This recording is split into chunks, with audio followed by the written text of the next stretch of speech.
সবুজে সমারোহ ঘেরা শরীয়তপুর জেলার হলিপটি গ্রামের বাসিন্দা জনাব সবুজ দেওয়ান ভাইয়ের লাউ ক্ষেত। যেদিকে তাকায় সেদিকে সবুজ আর সবুজ। এলাকার মানুষ ভ্রমণের জন্য বিকেল হলেই গড়িয়ে পড়ে সবুজ ভাইয়ের লাউ ক্ষেত পরিদর্শনে। তিনি অল্পদিনে লাউ চাষ করে ভালো সফলতা পেয়েছেন। তার সফলতার গল্প তার এলাকা ছাড়িয়ে শরীয়তপুর জেলায় ব্যাপক জনপ্রিয় হয়ে উঠেছেন সবুজ দেওয়ান ভাই।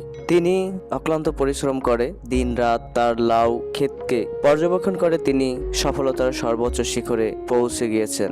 সবুজ দেওয়ানের মতো লাউ চাষিরা দেশের আর্থিক অবস্থার উন্নয়ন ঘটিয়ে দেশের সাথে সাথে তার নিজের ভাগ্যের পরিবর্তন করুক। আমার মন চাইছে আমি একটু লাউ করুম, যারা লাগাইছে আশেপাশে তা করে জিজ্ঞাসি কিরকম আনলে ভালো হয়, ভালো মানের বীজ আনলে এরা বলে দিচ্ছে। আমি আমার পদ্ধতিতেই লাগাইছি, আমার নিয়মে নিচে কতগুণ সার দিছি, মাটিটারে জোর করিয়া।